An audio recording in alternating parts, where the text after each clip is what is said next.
What happens when a billion-dollar bank buys 5,000 acres of land right next to a little girl's family farm and laughs off every single word she says?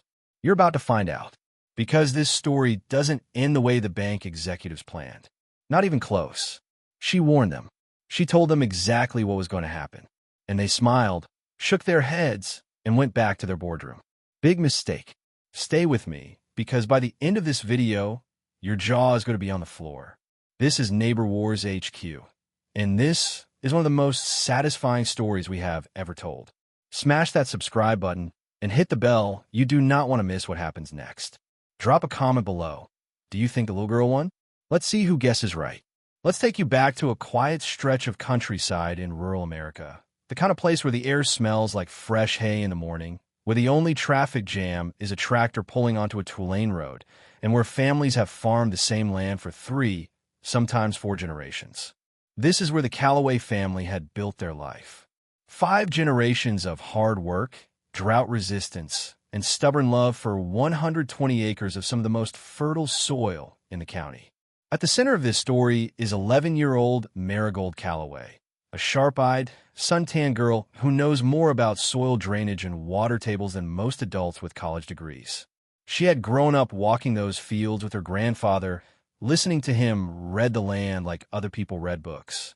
She understood every creek, every ridgeline, every seasonal flood pattern on and around their property, and she loved every inch of it. Then, one spring morning, the survey trucks showed up on the land next door. Then the lawyers. Then the press releases. Hartwell Capital Group, one of the largest regional banking and land development corporations in the country, had quietly purchased all 5,000 acres of the adjacent land at auction. Their plan? A massive commercial development project, luxury resort cabins, private fishing ponds, a golf course, and eventually a gated residential community. The kind of thing that looked beautiful in a glossy prospectus and sounded like a nightmare to anyone who actually lived nearby. The Calloways requested a meeting. Marigold's mother, father, and grandfather all went. But it was Marigold herself who raised her hand in that conference room, surrounded by men in expensive suits, and asked the question that would later become legendary in their county. Have you looked at what happens to our creek when the North Field floods? The room went quiet. Then a senior project manager chuckled softly and assured the family that Hartwell Capital had hired top environmental engineers who had thoroughly evaluated the land. He said the word thoroughly 3 times. Marigold didn't flinch.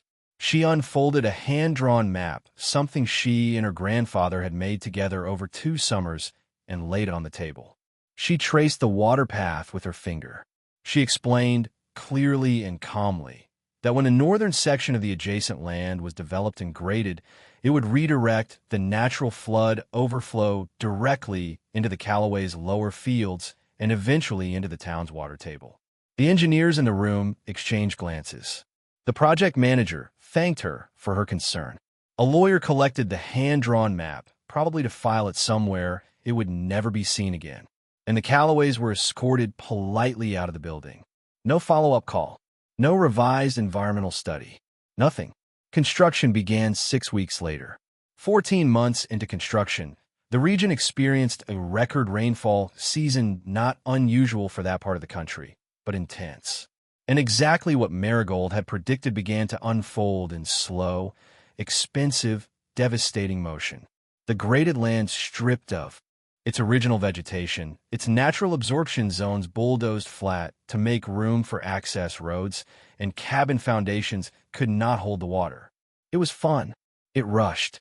It found every low point on that 5,000-acre parcel and poured through it like nature was correcting a mistake. And where did it go?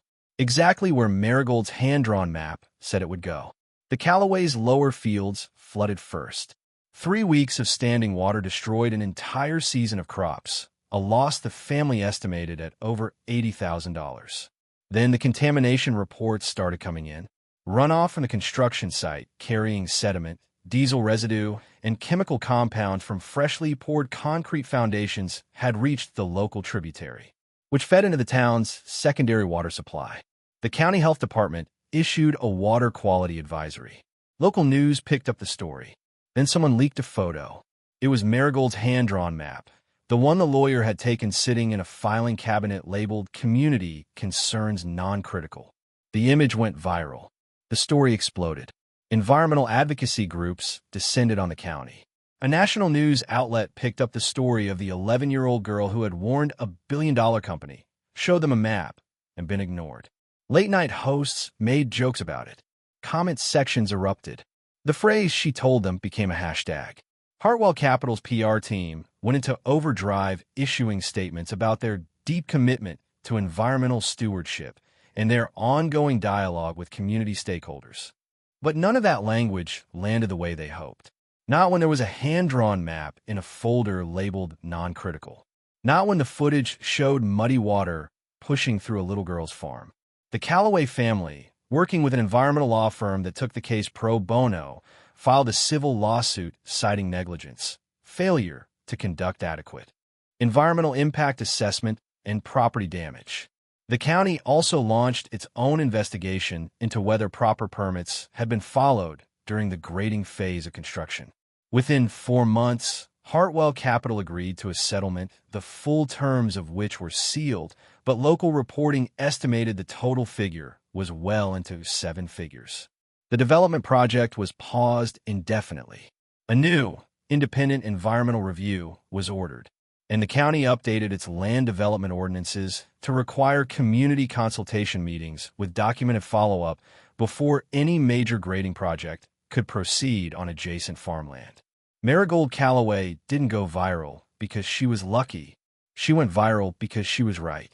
Because she had paid attention her entire childhood to the way water moved, the way land absorbed and redirected, the way disruption in one place causes damage somewhere else. She had learned it from her grandfather in the fields the old-fashioned way. And the lesson that billion-dollar corporations keep having to learn painfully, expensively, publicly is that the people who live on a piece of land know it better than anyone who studies it from a conference room. Local knowledge isn't a quaint relic. It is data. It is often the most accurate data available. And ignoring it, especially when a child is laying it out for you on a hand-drawn map, is not just arrogant. It is costly. Marigold went back to school the following fall. She joined her school's environmental science club. Her grandfather is still farming. And somewhere in a county records office, there is now a policy that makes sure the next Hartwell Capital has to actually listen on paper with signatures before they pick up a bulldozer. She warned them. They ignored her. The land didn't. That's the story of Marigold Calloway and the bank that learned the hard way. If you love this one, hit that like button right now. It genuinely helps this channel grow and means we can keep bringing you the most jaw-dropping neighbor war stories on the internet. Subscribe to Neighbor Wars HQ if you haven't already, and turn on notifications so you never miss a new drop. We post new stories every week. Comment below with the words "she was right."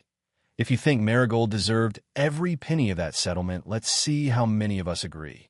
And share this video with someone who needs to hear it. We'll see you in the next one.